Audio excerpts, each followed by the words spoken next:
प्रिय छात्र छात्राओं, कल हम उभयनिष्ठ आधार अभिविन्यास में ट्रांजिस्टर के निर्गम अभिलाक्षणिक वक्र की बात कर रहे थे और मैंने आपको वक्र खींचने के पश्चात ये बताया था कि ट्रांजिस्टर के इस किसी भी अभिविन्यास में इसके तीन अवस्थाएं हो सकती हैं। एक अवस्था होती है इसका संतृप्त क्षेत्र या सैचुरेशन। आप ये देखिए कि जब कलेक्टर बेस वोल्टता को शून्य से ऋणात्मक बनाया जाता है एनपीएन ट्रांजिस्टर में, तो कलेक्टर बेस जंक्शन भी अग्रबायसित हो जाती है। एमीटर बेस जंक्शन यानी उत्सर्जक आधार संधि पहले से ही अग्रबायसित है, तो दोनों संधियां अग्रबायसित होते ही मामूली सा परिवर्तन वोल्टता में, धारा में बहुत ज़्यादा वृद्धि उत्पन्न करता है। इसलिए इस अवस्था का उपयोग कभी भी प्रवर्धन के लिए नहीं किया जाता। इस अवस्था में ट्रांजिस्टर को एक स्विच की भांति इस्तेमाल किया जाता है, जिसमें ऑन अवस्था जिसको हम कह सकते हैं। इसके अतिरिक्त जब आप सक्रिय क्षेत्र की बात करते हैं तो कलेक्टर बेस जंक्शन इसकी रिवर्स बायस्ड होती है और एमिटर बेस जंक्शन इसकी फॉरवर्ड बायस होती है।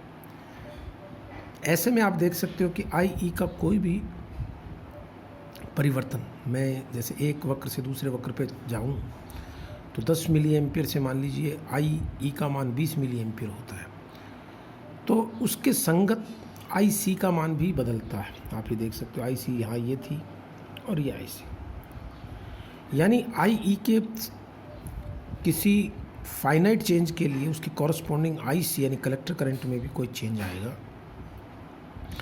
कलेक्टर करंट और उत्सर्जक धारा का यह अनुपात के परिवर्तनों का यह अनुपात जो है उसको हम धारा प्रवर्धन गुणांक कहेंगे अगले पेज पर।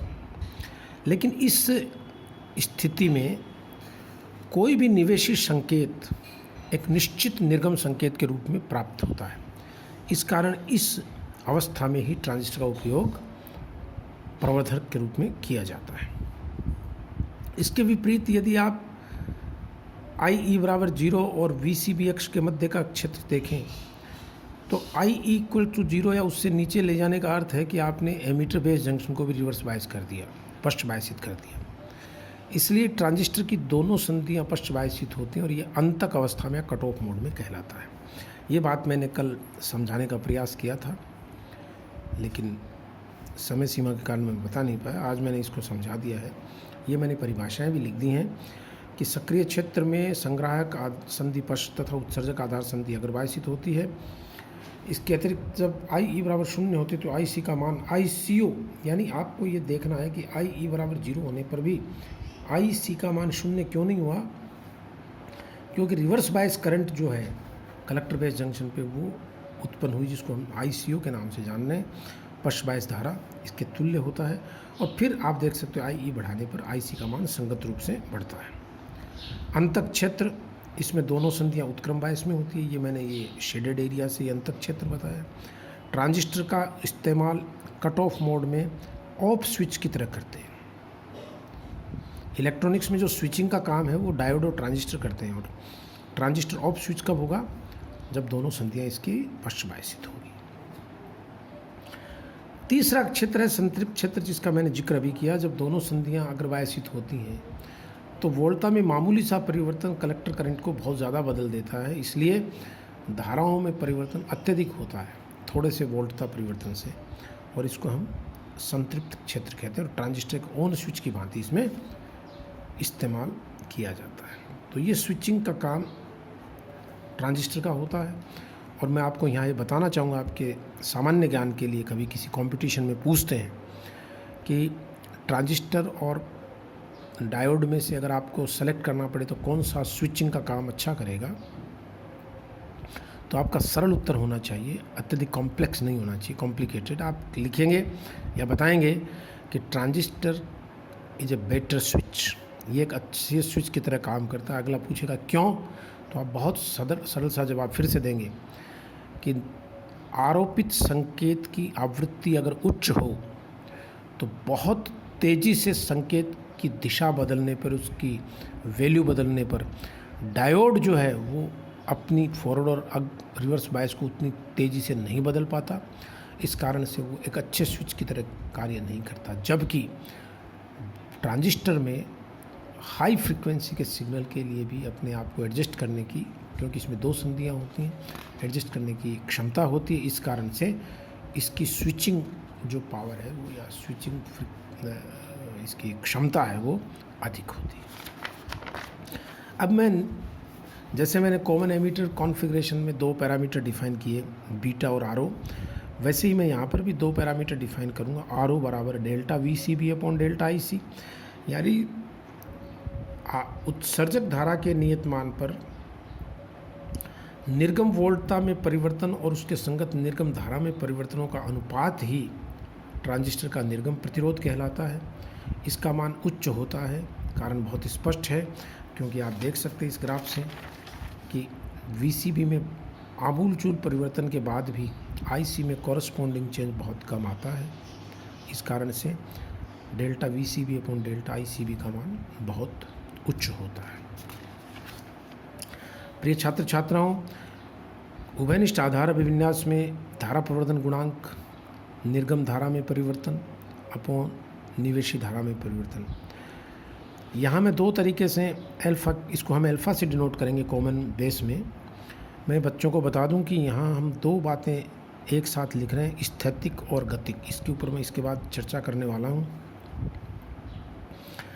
तो आप ये देखिए कि किसी भी बिंदु पर, जैसे आपको ग्राफ का कोई एक पॉइंट ले लिया, मैंने ये पॉइंट ले लिया और मैं कहता हूँ इस पे IE कितना, तो आप सरलता से जवाब देंगे 10 मिली एम्पियर IE।